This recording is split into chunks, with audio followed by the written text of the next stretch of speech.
Dobrý deň, tu je youtuber, mediátor, samozrejme na mobile, ktorý ma chcejú pozerať, nech ma pozrie, ktorý nie, ale je to určené pre Úrad práce sociálnych vecí a ochranu práva detí a pre mamičiek, ktoré si toto videjko teraz môžete akože pozrieť. Takto video je o tom, teraz čo budem teraz hovoriť, je zneužívanie a práva rodičovstva. Zneužívanie a práva rodičovstva je tým, a častejšie sa tým stáva, keď samozrejme v minulosti manžel alebo partner alebo partnerka sa rozviedli s tyranom a tento tyran bol otrhnutý, proste sa postavili proti tomu tyranovi, ale bohužiaľ majú s ním dieťa, kde je tým, ako by som povedal slovenské, takým rukojemníkom, alebo by som povedal takým nástrojom toho držidla, aby mohol ďalej pokračovať týraní toho partnera, keď sú aj rozvedení, lebo partner sa samozrejme postavil a povedal dosť, nebudem sa dať týrať, alebo proste zmenil svoj život, tak samozrejme ten tyrán, alebo môžeme povedať aj ten narcista, bude sa brániť a bude hľadať cestičky moci, a to hlavne sú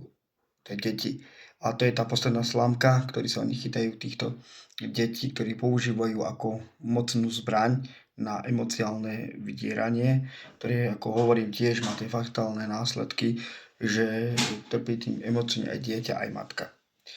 Čiže oni nepozerajú na to, že môžu ublížiť matke alebo tomuto dieťaťu,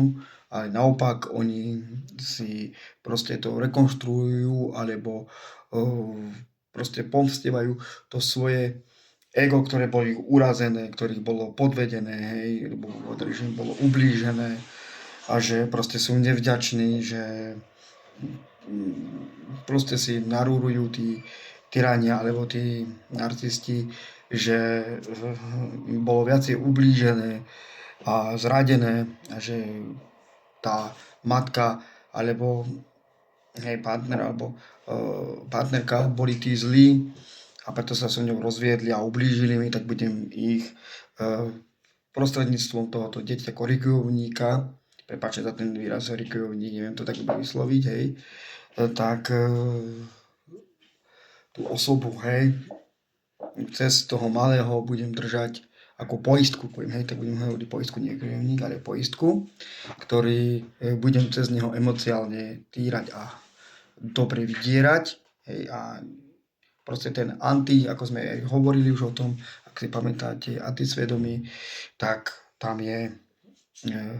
že on vôbec nemá nejaké svedomie, nemá nejaké morálne zásady, proste cieľavedomie ide, lebo má uražené to svoje ego, proste tá pomsta, tá neistota, tá frustrálnosť toho človeka, toho narcistu alebo toho tyrana, naďalej pokračovať a pod kontrolu a ubližovať, pomstou, urazené to svoje ego, že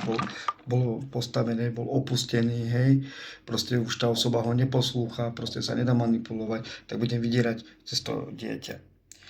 Ale toto by som chcel ako povedať, že úradu práce by som chcel povedať a ochranu práva rodiny aj sudcom, že by sa mali týmto, aj policajtom, že by sa oni mali s týmto zaoberať. Oni by proste mali brať ten ohľad na tie deti. Lebo tie deti sú teraz hlavnou obeťou toho, vydierania a použité ako zbraň. Aby mohol ďalej týrať toho, ako som povedal, partnerku alebo bývalú manžela alebo manželku, a tým proste to dieťa už je tam stavané ako tá poistka toho, že naďalej môže pokračovať s tým týraním a nevnímajú to, že to dieťa môže mať devastačné následky duševného, hej, zdravého vývoja a psychického, hej, emociálneho pôsobenia spoločnosti, hej, tejto sociálnej a jeho vývin, jeho zdravia. Takže toto by mali hľadať úrad práce, sociálne veci a súd. Samozrejme, tomuto sa oni veľmi vehementne, ako ja vidím, prehľadajú, a čo z mojej praxe, ako ja viem. A neraz som sa stretol s neochotou, či to bolo či u policajtov, alebo bolo to aj na súde, alebo na sociálnych úradu práce, lebo tam je vždy definovanie práva rodiča. Práva rodiča. Hej, že rodič má právo, hej, že oni hája dieťa, hej, že proste to dieťa hája, že voči dieťaťu, hej, nechcú rozdeliť pár a robia také mediačné, hej, takéto pohovory na úradách prácach, ktoré napríklad ja som sa stretol s tým, že nedopadajú veľmi dobre, niekedy aj dopadnú, hej, ale to sú také, že kto viac povie, tak ten zvíťazí. Povedzme si, matky, ak súhlasíte so mňou, tak mi môžete aj napísať komentári, lebo veľa matiek alebo aj veľa otcov sú nespokojných, ktorí napríklad, keď aj idú na tie pohovory v sociálnych úradoch na ochrana práv detí a tam sa práve stretnú, hej, tým, že kto viacej povie, kto tým zvíťazí a proste je to mediačné, je také umelo postavené len na zákonoch, ale nie je to postavené na tých pocitoch tých detí alebo pocitoch toho ublíženému alebo tomu, ktorý bol týraný, alebo keď ten rodič, napríklad otec alebo matka, hej, narcis alebo týran, naďalej to dieťa týra, hej, ale on sa opiera o tie práva, ktoré sú som otec, mám svoje práva, hej, na dedičské a iné konania, iné zastúpenie, na stredavú starostlivosť a tak ďalej, ktoré práva a vymoženosti a výhody, cez ktoré môže vydierať tú partnera alebo partnerku, manželku, bývalú alebo manžela a tým používa toto dieťa ako túto zbraň. Toto by si mal úrad práce, ochrana práva rodiny uvedomiť aj súd, aj polícia, ktorá tu dochádza viacej preskúmaní sa toho do detailu. Z mojej praxi, ktorý som ja mal tiež skúsenosti, napríklad nebudem hovoriť mená, alebo takéto, hej, že normálne otec bol veľmi znalý, odborne, hej, zdatný v právach, tak začal svoje tie právne vymoženosti a zákony, hej, čerpať a proste za tie sa vedel tak dobre vedieť skrývať a napokon tej matke, ktorá matka nie je taká dobre kontabilná, bol neznala, začal ju citovo vydierať, cez to dieťa, hej, ubližovať a proste naďalej znášať tieto psychické a tlakové následky, kde napríklad sa nedali dokázať, lebo bol znalý, hej, vedel na tie zákony opierať sa, vedel manipulovať, vedel povedať tie svoje pravidlá tých zákonov, hej, ktorý sa vám za tie zákony skrýva. Rozumiete? Zákony toho rodičovstva sa tým to vie skovať. On každú situáciu, ten tyran alebo ten narcis vie využiť to a schovať to. Určite matky poznáte, aj ste to aj pocítili, aj koľko razy bolo nespravodlivé súd, alebo na sociálnych meditáciách, pohovoroch bolo dané, hej, že bolo neprospech tej obete alebo tej matky tyrania a tomu hovorím ako je zneužitie otcovstva alebo tej matky toho tyrana alebo toho narcisu, ktorí to zneužívajú na tú obeť bývalú, ktorú týrali a ktorá tá osoba, hej, bývalá, hej, partner alebo partnerka alebo manželka postavili proti tomu ma povedali dosť, nedám sa týrať, ale bohužiaľ, keď tam majú tamto dieťa, tak cez to hovorím, ako už hovorím opakovane, ako papak ako zajac, ale pre opakovanie matka múdrosti, tak hovorím o tom, že takto zneužívajú tie svoje otcovské práva a tieto zákony, ktoré sú bohužiaľ na Slovensku takto akože postavené. Samozrejme, jedno je veľmi dobré, že zákony sú postavené na základe tej matky, lebo je neoddielnou súčasťou, že dieťa je citovo viazané na matku. To je samozrejme neoditeľné. Kde napríklad som aj opačný zase zasmeroval, že matka bola opitá, a otec bol triezvy, ale samozrejme si dieťa nevedel vysúdiť, lebo samozrejme zákon na Slovensku tak je, že matka má trošku tie práva viacej naklonené, takže tam proste tiež to dieťa boli tam ohrozené. Napríklad môžem povedať aj v rómskych osadách, keď sa týka, že ako tie deti v tých biedných podmienkach žijú, sú ohrozujúce na zdravie a živote, tak tiež tam tie rodičia nesplňajú tie podmienky na to dieťa, a nie sú nejaké veľmi tak dobre chránené a neošetrené, lebo ten systém proste tých zákonov alebo systém tej sociálnej sieti nestačí na to, aby všetko to riešil. Ale už keď hovoríme o zneužívaní a práva rodičovstva, tak tam by mal súd preskúmavať svoje znalosti, nielenže zákonné právne, ale aj pôsobenie ochranu tohoto dieťaťa. Pôsobenie ochrany toho dieťaťa, záujmu ochrany dieťaťa, ktoré to dieťa prostredníctvom toho vníma. Či je to dieťa manipulované, alebo či to dieťa je proste ako hovorím, že manipulované alebo navribulované toho tyrana alebo toho narcistu voči tej partnerovi alebo voči partnerke alebo voči bývalej manželke alebo manželovi, naverbované tej nenávisti a takých iných krokov, ktorý napríklad ubližuje im to aj emocionálne devastačne, kde sú, hovorím, ešte viacej tlakové psychické nátlaky a pomsta za to, že bol opustený, ohrnutý a proste naďalej takto dupľovanie týra a tam nie už len svedomie, ale tam už je hrubé a vedomé porušovanie a urazené jeho ego, ešte draždivejšie a prudšie, sadistické ubližovanie cez to dieťa. A nevedomuje si, že môže to ubližovať aj dieťaťu, ktoré je to médium toho, alebo tou poistkou ubližovania tej osoby, ktorý v minulosti ju týral, a proste naďalej ubližuje cez toto dieťa. A to je to zneužívanie otcovstva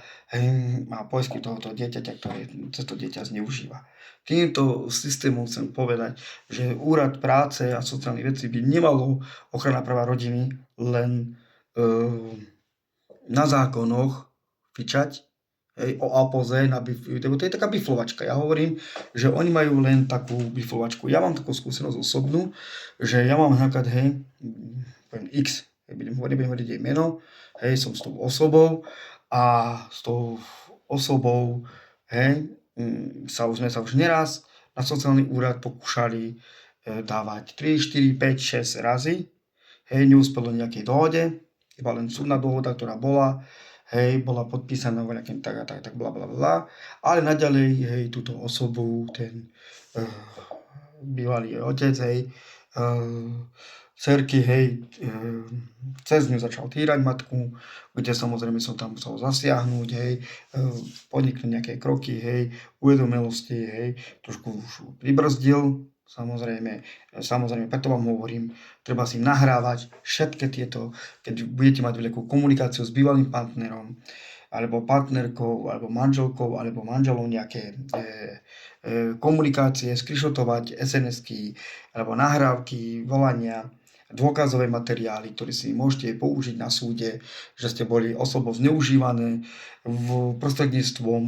jeho otcovských alebo matkinných práv kde by sa na súde mohlo toto dokázať. Hovorím, ťažko sa dokazuje, ale nie je to nemožné. To hovorím, nie je to nemožné a preto to video furt takto točím, že moja meditácia stojí tak.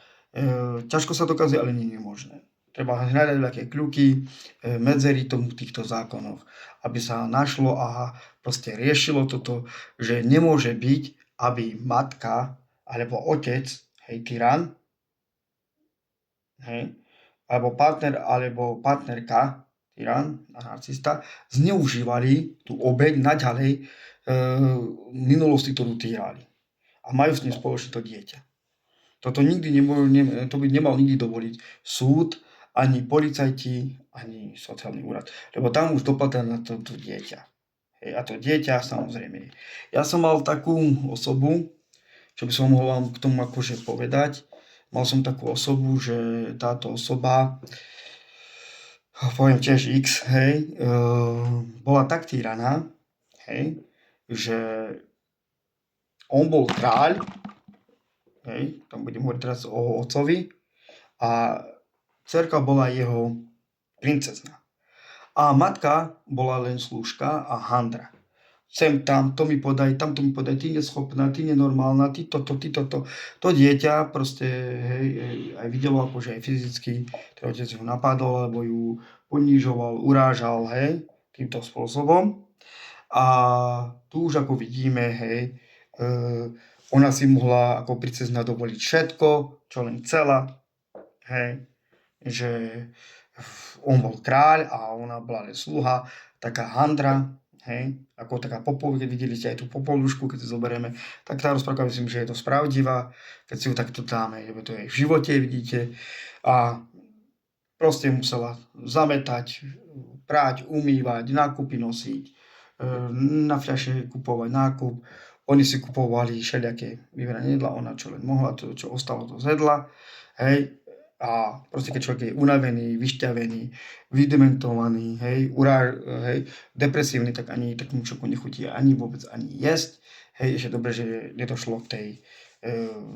devastačnej duševnej poruchy, napríklad, ktoré sú ťažké depresie, alebo samovražda, takýmto veciam ešte, že niekedy dochádza takýmto spôsobom. A tam, vidíte, už polícia nemá ani súd nejaký zásah, pokým tá osoba o tom nehovorí, hej, alebo nepovie, alebo sa neporadí. Osobe práve radím v takomto vzťahu, aby nikdy neostávala. Naopak, osoba musí mať svoju hodnotu, svoje ja. Ja som tiež matka, ja budem vychovávať to dieťa, ako a ty.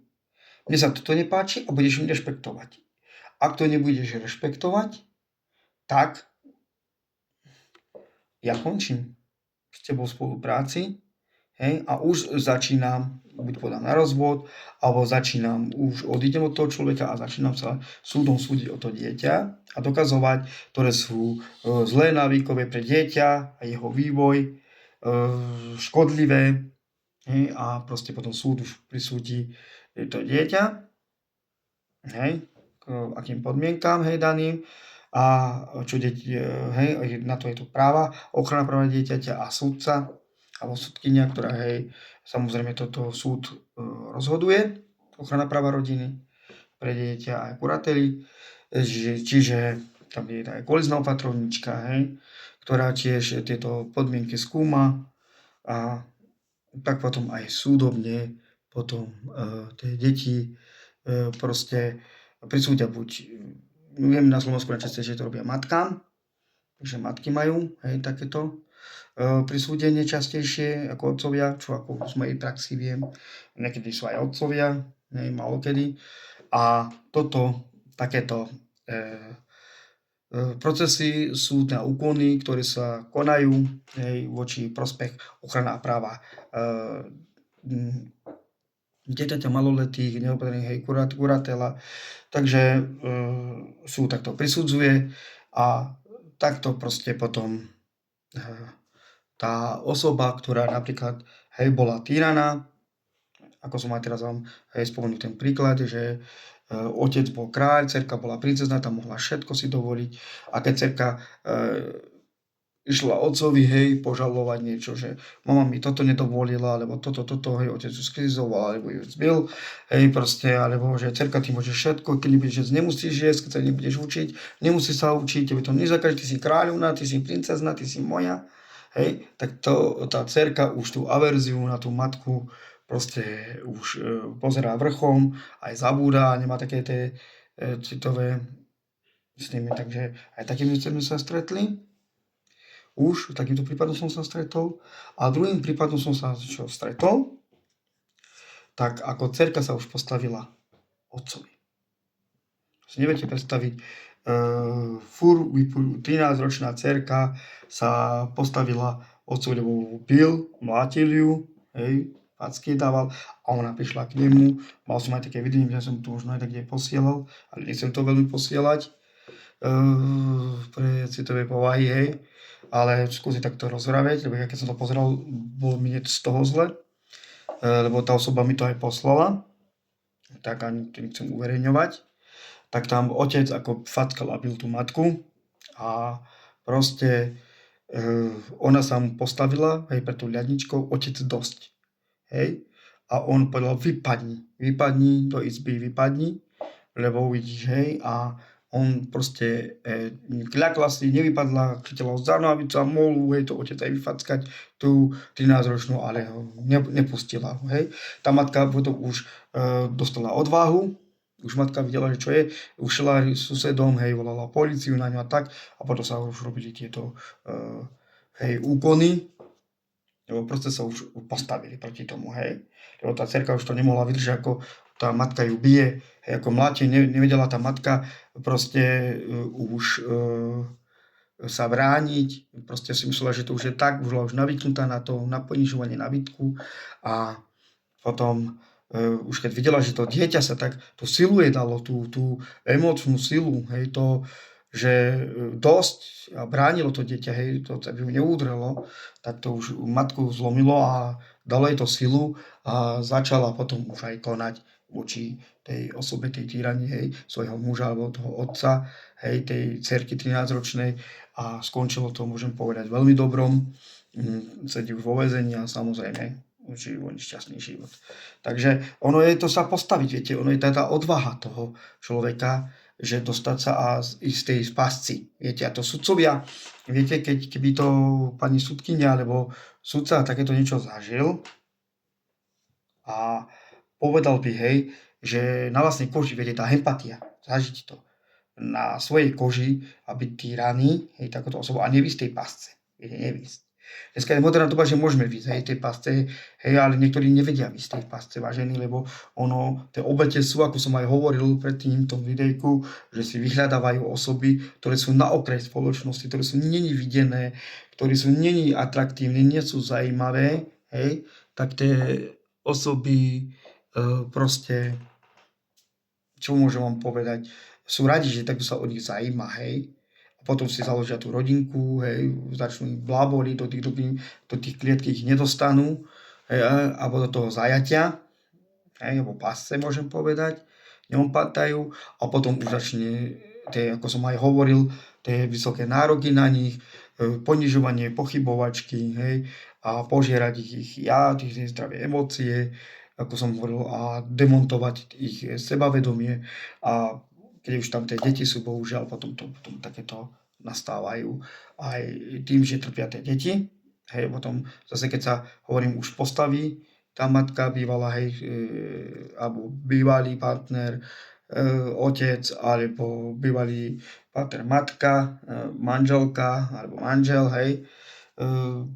takže oni, ako hovorím, hej, celky globálne, hej, ktorí bývali týrani, sa postavia voči tomu týranému osobe a začnú, hej, povedať dosť, ja sa s tebou rozvádzam, hej, už z tej pasce výzvon, hej, tak potom už cez to dieťa, samozrejme cez tých rodičovských práv, hej, začínajú naďalej pokračovať a týrať a vydierať cez dieťa tú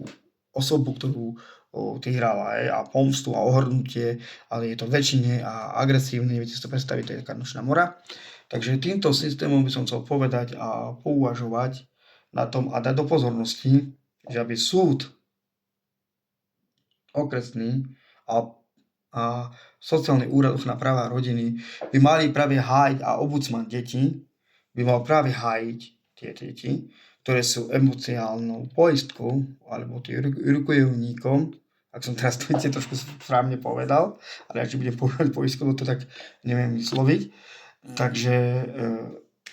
alebo hej, oni sú tie deti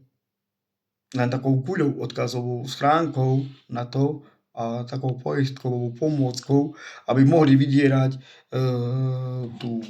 postihnutú osobu, hej, ktorú kedysi týrali. Takže toto je to. O tomto hovorím, o tých zneužití tých rodičovských práv. A určite ma rodičia počúvate a viete, o čo hovorím, alebo otcovia, alebo matky, alebo partneri, alebo partnerky, hej, že keď máte spolu dieťa, hej, určite viete, o čom hovorím, že vám to hovorím aj zo srdca, aj z myšlienok, že áno, že takéto veci, ktoré hovorím pravdivo, lebo hovorím, ja som sa s týmto úplne stretol a súdca na to neprihľadá, ani polícia neprihľadá na to, aby mohli, hej, toto riešiť. A práve preto by som chcel na to YouTube alebo nie, do verejnosti dať na vedomie sudcom, aby sa s týmto práve a ombudsmanovi práva ochrana detí, aby sa s týmto zapodieval aj do legislatív zákona, aby nebolo zneužité otcovské právo alebo matkiné matka alebo otec, to je rodičovské práva, aby neboli zneužité, aby netrpelo tam dieťa. A rovno podrobne rozobrať so psychologickými expertmi, sociálnymi pracovníkmi, lepšie vyškolení byť. Lebo ja hovorím, ja mám veľké skúsenosti v tom, že áno, mám aj PHDR, som mal tiež pani doktorku, hej, ktorá, ja som na údivu bol, že čo ona spravila a úplne spravila nič. Ona nevyriešila úplne nič, ale robila mediačné podľa zákonu, bla bla bla bla, flak, oflakla to a bolo dovidenia. A samozrejme, to som sa ja na to mailom obracal, nebudem hovoriť kde, ako, aby som chránil aj jej údaje, aby som chránil jej povesť, osobu, hej. Proste to hovorím všeobecne, že takto by nemali reagovať sociálni pracovníci, ochrany kuratéri a nemali by sa viacej vyškolovať. Hej, možno ja nepochybujem o ich praxi, že nie sú dobrí, alebo že nemajú tú veľkú prax alebo tú psychológiu, ale pozor, je prax a psychológia, hej, a skúsenosť a zažiť na vlastnej koži je veľký rozdiel. Zažiť a skúsenosť na vlastnej koži je to zažiť. Ja s tými ľuďmi, ktorí som sa stretol a ktorí s nimi tieto zažívam a ktorí tieto problémy mi hovoria, tak ja som úplne tým otrasený, hej, a normálne aj husia koža cez mňa prechodí, ako sa dá zneužívať otcovské práva, matkyné práva alebo rodičovské práva, hej, poďme tak všeobecne, sa dajú pekne takto zneužívať. Viete, na prospekt toho, aby som sa pomstil, hej, tej osobe, bývalej osobe, ktorú som týral, alebo ktorá ma tá osoba napríklad opustila, hej. Sme týrali, ktorá ma opustila, som ohrnutý, hej, moje ego je ohrnuté, urazené, tak budem cez dieťa jej ubližovať. Viete, a toto by malo brať toto súd. Toto na vedomie. A toto chcem, aby všetky mamičky a rodičia tomu sa postavili. Preto ja hovorím, treba si nahrávať, keď máte stredavú starostlivosť, máte napríklad dohodovú starostlivosť, aby ste si nahrávali, krišontovali SNS-ky, komunikácie s bývalým normálne a aby všetko, keď vidíte nejaké podozrenie, že nejaké na zneužívanie práva rodičovstva, aby ste hneď hlasili sociálnemu úradu práce, ochrana práva a kurantéry. Takže týmto systémom by som chcel toto na vedomie vám dať. Stretneme sa a opäť viacej, potom si to rozvravíme. Takže dovidenia a pekný deň.